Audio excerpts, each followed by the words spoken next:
देखिए क्वेश्चन दिया है 10 सेंटीमीटर त्रिज्या वाले वृत्त की जीवा AB वृत्त के केंद्र पर समकोण बनाती है। दीर्घ वृत्तखंड और लघु वृत्तखंड का क्षेत्रफल ज्ञात कीजिए। तो चलिए हम इसे हल करते हैं। हल में सबसे पहले हम फिगर बनाते हैं। मान लेते हैं ये हमारा एक वृत्त है जिसका केंद्र O है, ठीक है। अब कहा 10 सेंटीमीटर त्रिज्या, मान लेते हैं ये त्रिज्या है और ये भी हमारा त्रिज्या है, ठीक है, जिसकी लंबाई दिया है 10 सेंटीमीटर। ये भी त्रिज्या, ये भी उतने हो गया 10 सेंटीमीटर। इसके बाद कहा है वृत्त की जीवा AB मान लेते ये जीवा है AB, ठीक है, केंद्र पर समकोण बनाती है, अर्थात यहाँ ये बना 90 अंश का कोण बनाती है। तो दीर्घ वृत्तखंड और लघु वृत्तखंड का क्षेत्रफल ज्ञात कीजिए। तो हमको लघु हमारा वृत्तखंड ये है, ये हमारा लघु वृत्तखंड है, और दीर्घ वृत्तखंड हमारा ये है, ये वाला, ये है हमारा दीर्घ वृत्तखंड। लघु हमारा ये है, लघु वृत्तखंड ये है और दीर्घ वृत्तखंड ये है। तो इस चाप का नाम भी लिख देते हैं, यहाँ लिख देते हैं P और यहाँ लिख देते हैं Q, ठीक। तो अब इसे हल करते हैं। तो जो जो दिया उसे लिख लेते हैं। दिया है में लिखेंगे, दिया है में त्रिज्या दिया है, त्रिज्या R बराबर दिया है 10 सेंटीमीटर, ठीक है। थीटा बराबर कोण दिया है 90 अंश, ठीक है। तो अब हम निकालते हैं वृत्तखंड APB का क्षेत्रफल, APB का क्षेत्रफल। तो लिखें वृत्तखंड लघु का पहले निकालें, लघु वृत्तखंड का क्षेत्रफल बराबर, देखिए ये लघु हमारा है, ये लघु वृत्तखंड है, ठीक है, और ये दीर्घ वृत्तखंड है, दीर्घ वृत्तखंड है, ठीक है। तो देखिए लघु, इसे निकालने के लिए अगर हम इस त्रिज्यखंड में से अगर त्रिभुज का क्षेत्रफल घटा देते हैं, यही हमारा बचेगा, यही हमारा लघु वृत्तखंड हो जाएगा। तो ये लिखेंगे त्रिज्यखंड AOBP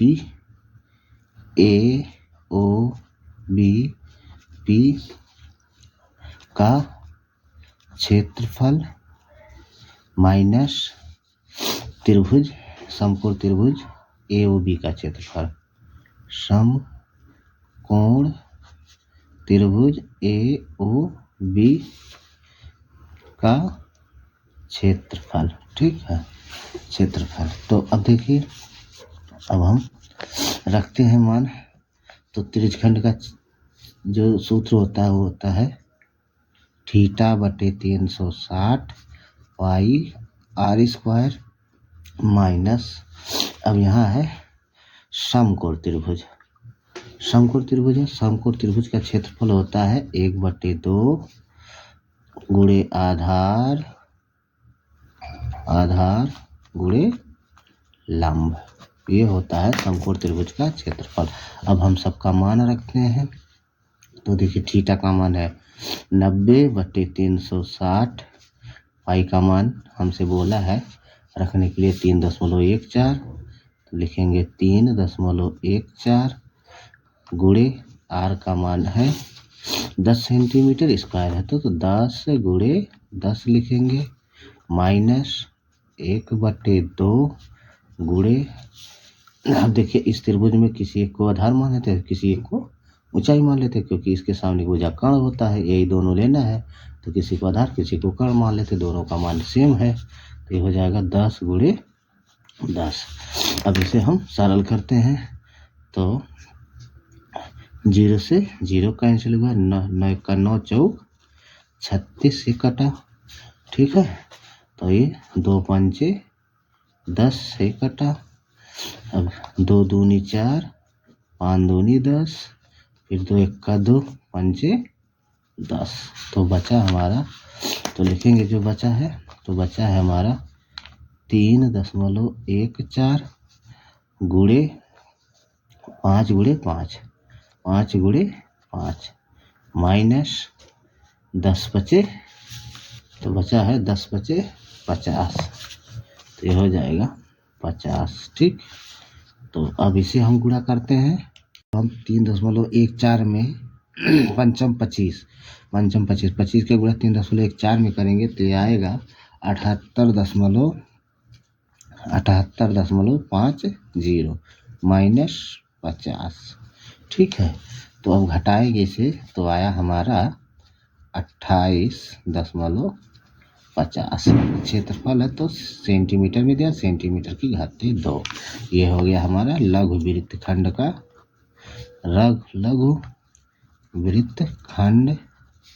का क्षेत्रफल।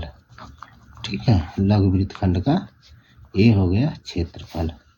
ठीक है, तो एक आंसर हमारा ये हो गया। अब देखिए दूसरे में क्या कहा है, दीर्घ वृत्तखंड का क्षेत्रफल। दूसरा में बोला है दीर्घ वृत्तखंड का क्षेत्रफल। तो देखिए दीर्घ वृत्तखंड हमारा ये है, अगर हम पूरे वृत्त में से लघु वृत्तखंड का क्षेत्रफल घटा दे तो यही हमारा बचेगा, ये दीर्घ वृत्तखंड का क्षेत्रफल हो जाएगा। तो हम इसे लगाते हैं, तो अब लिखेंगे दीर्घ वृत्तखंड का क्षेत्रफल। दीर्घ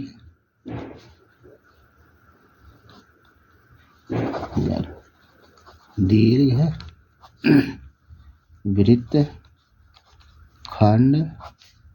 का क्षेत्रफल ये बराबर होता है वृत्त का क्षेत्रफल माइनस लघु वृत्तखंड का क्षेत्रफल। लघु वृत्तखंड का क्षेत्रफल। ठीक है, तो अब मान रखते हैं, तो वृत्त का क्षेत्रफल होता है पाई आर स्क्वायर माइनस लघु वृत्तखंड का क्षेत्रफल आया हमारा 28.50। अब हम मान रखते हैं, तो पाई का मान हमको रखना है 3.14 और आर का मान है 10, स्क्वायर तो 2 बार लिख दिए, 10 गुणे 10 माइनस 28.50।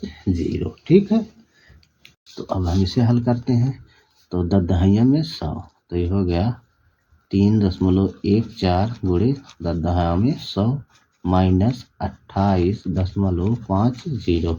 तो अब देखिए 100 का इसमें जब गुणा करेंगे 10.2 अंक इधर खसक जाएगा, तो ये हो जाएगा 314 माइनस 28.50।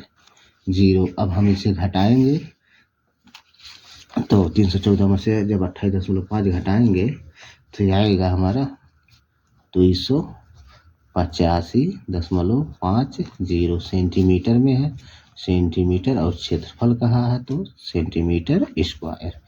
ये हमारा आंसर हो गया दीर्घ वृत्तखंड का क्षेत्रफल का। तो हमसे यही पूछा था कि देखिए, यही पूछा था दीर्घ वृत्तखंड का क्षेत्रफल और लघु वृत्तखंड का क्षेत्रफल, तो आया। अब हम लिखते हैं अतः इस तरह भी लिख सकते हैं, इस तरह लिख सकते हैं जैसे लघु वृत्तखंड का क्षेत्रफल। लघु वृत्तखंड का क्षेत्रफल आया है 28.50 सेंटीमीटर स्क्वायर, और दीर्घ वृत्तखंड का क्षेत्रफल लिख देते हैं दीर्घ वृत्तखंड का क्षेत्रफल। तो दीर्घ वृत्तखंड का क्षेत्रफल आया है 285.50। ठीक है, सेंटीमीटर में सेंटीमीटर क्षेत्रफल पूछा तो स्क्वायर। तो यही हमारा फाइनली आंसर है। ठीक है, अगर वीडियो ना समझ में आए वीडियो को दोबारा देखें, और वीडियो को लाइक और शेयर जरूर करिए। थोड़ा जल्दी में लगाएं, इसलिए राइटिंग पर आप लोग मत आइएगा, समझने की कोशिश करिएगा। ठीक।